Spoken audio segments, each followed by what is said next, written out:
ओम श्री गुरु सत्ताय नमः। सभी को प्रणाम। आत्मोत्कर्ष का लक्ष्य प्राप्त करने के लिए दो कार्य करने पड़ते हैं, एक उपासना, दूसरा साधना।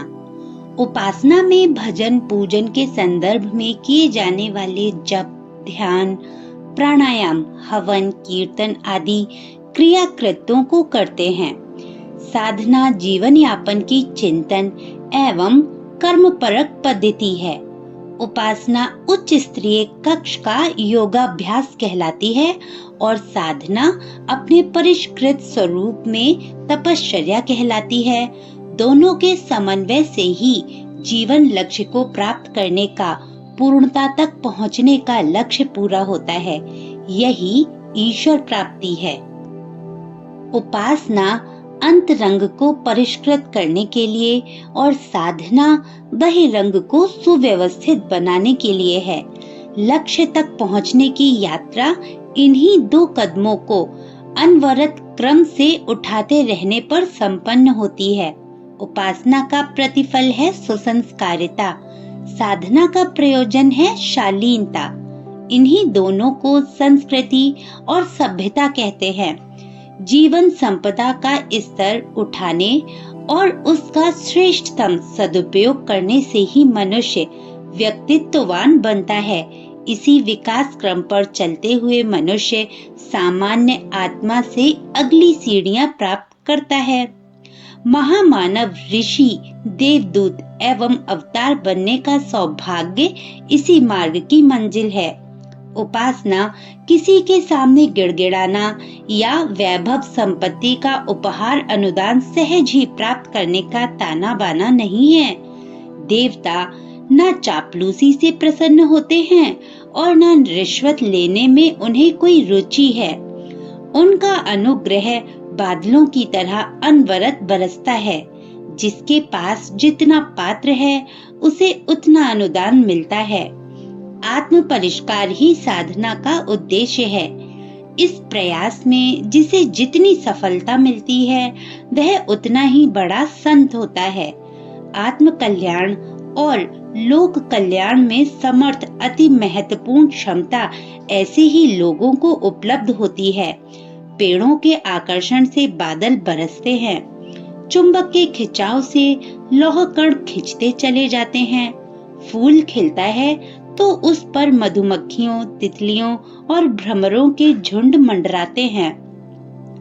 विकसित व्यक्ति को अंतरंग से संतोष, बहिरंग से सहयोग और अंतरिक्ष से वरदान बरसने का लाभ मिलता है। दैवीय अनुग्रह उपलब्ध करने का एक ही मार्ग है, आत्म परिष्कार। उपासना और साधना के दोनों ही प्रयोग मिलकर इसी एक उद्देश्य की पूर्ति करते हैं। ब्रह्म विद्या का तत्व दर्शन और धर्मानुष्ठानों का साधना प्रकरण इसी एक उद्देश्य की पूर्ति के लिए मनीषियों द्वारा सृजा गया है। उपासना में गायत्री मंत्र का अवलंबन सर्वश्रेष्ठ है। इस महामंत्र में सन्निहित 24 अक्षरों में उन सभी शिक्षाओं, प्रेरणाओं एवं सिद्धांतों का समावेश है जिनको अपनाकर व्यक्तिगत सुख, शांति और समाजगत प्रगति, समृद्धि के द्वार खुल सकते हैं। इन अक्षरों का गुंथन ऐसी विशेषताओं के साथ हुआ है कि उनके जप पाठ से व्यक्ति के अंतराल की प्रसुप्त विशेषताएं जागृत होती हैं।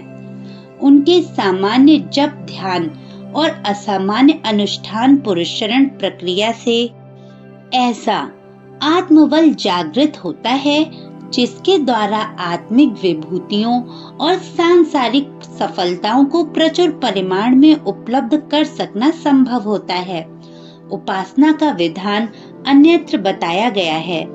उतना ना बन पड़े तो रास्ता चलने या बिस्तर पर पड़े हुए मौन मानसिक जप एवं ध्यान हो सकता है। न्यूनतम 24 मंत्र जप लेने से भी आद्य शक्ति गायत्री के साथ उपासना सूत्र जोड़ा जा सकता है। साधना का तात्पर्य है अनगढ़ जीवन को सुगण बनाना, जंगली जानवर को उपयोगी एवं पालतू और जंगली झाड़ियों को सुरम्य उद्यान के रूप में विकसित करने के लिए जो उपाय अपनाने पड़ते हैं, लगभग वही कुसंस्कारी व्यक्तित्व को संस्कारवान, शालीन बनाने के लिए भी कार्यान्वित करने होते हैं। यही साधना है। ईश्वर का अनुग्रह पूर्णता का लक्ष्य प्राप्त करने के लिए एकमात्र उपाय साधना है। इसे परम पुरुषार्थ माना गया है। अपने कुसंस्कारों से निरंतर लड़ते रहना, जीवन क्षेत्र में सत् प्रवृत्तियों की फसल उगाना, पशुता को देवत्व में परिणत कर देना, यही है साधना का स्वरूप। विभिन्न पूजा उपचारों के द्वारा मनन, चिंतन, स्वाध्याय, सत्संग जैसे विचार मंथनों द्वारा आत्मशोधन की जो प्रक्रिया चलती है, उसी को देखते हुए ये जाना जा सकता है कि साधना में कितनी प्रगति हुई है। साधक को सिद्धि मिलती है, बिना आत्मशोधन का भजन निरर्थक जाता है। अपवाद रूप में किसी को कोई दैवी अनुग्रह मिल भी जाए तो उसका परिणाम अंततः भस्मासुर, रावण, कुंभकर्ण, मारीच, कंस, हिरण्यकश्यप आदि की तरह घोर विपत्ति के रूप में सामने आता है। फलित तो विभीषण, हनुमान जैसे सद्भाव संपन्न लोगों की साधना ही होती है। जीवन कल्पवृक्ष है। उसकी साधना यदि सही रीति से की जा सके तो वही अपने अमृत फलों से साधक को कल्प वृक्ष बना देता है। ईश्वर ने श्रम, समय, बुद्धि, प्रतिभा जैसी दिव्य संपदाएं हर व्यक्ति को प्रचुर परिमाण में दी हैं। इनका सदुपयोग ही उस बुद्धिमत्ता का परिचायक है जिसे शास्त्रकारों ने ऋतंभरा प्रज्ञा या ब्रह्म विद्या गायत्री कहा है। मानवीय निर्माण की आवश्यकता नितांत स्वल्प है, उपार्जन की क्षमता असीम है। ऐसी दशा में किसी की अभावग्रस्त या पिछड़े रहने का कोई कारण नहीं। दरिद्रता और दुर्गति तो आंतरिक पिछड़ेपन की ही प्रतिक्रिया है। साधना द्वारा अपने दृष्टिकोण, स्वभाव और व्यवहार में सुधार किया जाता है। मनः स्थिति में परिवर्तन आते ही परिस्थिति बदलने लगती है। आँख की पुतली ही दृश्य जगत का परिचय कराती है। कान की झिल्ली में भरी सामर्थ्य से ही संसार में संव्याप्त शब्द संपदा से लाभान्वित होने का अवसर मिलता है। अपना मस्तिष्क ही इस विश्व वसुधा में बिखरे हुए वैभव को पहचानने और चुनने का सौभाग्य प्रदान करता है। इंद्रिय शक्ति की प्रखरता से ही अनेक रसास्वादनों का सुख मिलता है। अपने आँख, कान, मस्तिष्क एवं इंद्रिय तंतु यदि विकृत हो उठे तो इस संसार में निराशा और निस्तब्धता के अतिरिक्त और कुछ भी शेष न रहेगा। आत्मसत्ता का स्तर ही संसार के पदार्थों या प्राणियों को उपयोगी, अनुपयोगी बनाता रहता है। समस्याओं की उत्पत्ति भी भीतर से ही होती है और उनका समाधान भी अपनी ही अनुपयुक्तताओं के समाधान होने पर संभव होता है। जड़ें जमीन में रहती हैं, पेड़ ऊपर दिखता है। व्यक्ति की आंतरिक स्थिति ही बाह्य परिस्थितियों की संरचना करती है। बाहरी सुविधा, सफलता प्राप्त करने के लिए तदनुरूप विशिष्टताएं अपने ही व्यक्तित्व में उत्पन्न करनी पड़ती हैं। इसी दूरदर्शी पराक्रम को साधना कहते हैं। अपना प्रसुप्त अंतरंग ही सर्व सिद्धि दाता देवता है। उसी को जगाने, प्रखर बनाने के लिए पूजा उपचारों की विधि व्यवस्था शास्त्रकारों ने बनाई है। जो तथ्य को समझते हैं, भजन पूजन के साथ जुड़े रहस्यों को ढूंढते हैं और अपनी कुसंस्कारिता को परास्त करने का पराक्रम करते हैं, वे ही सच्चे साधक हैं।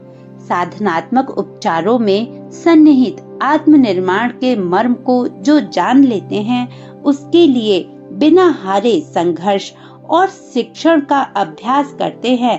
वे अपने आप को सर्कस के सिंह की तरह मनस्वी और कमाऊ बना लेते हैं।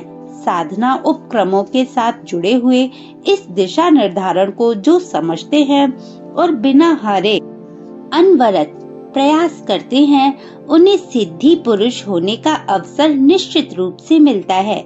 साधना से सिद्धि का सिद्धांत अकाट्य है। प्रयास के साथ जुड़ी हुई उपलब्धि का प्रमाण परिचय हर साधक कभी भी कहीं भी प्राप्त कर सकता है। जय गुरुदेव। ओम शांति। आपका दिन शुभ हो। गुरुदेव की कृपा सदा आप पर बरसती रहे।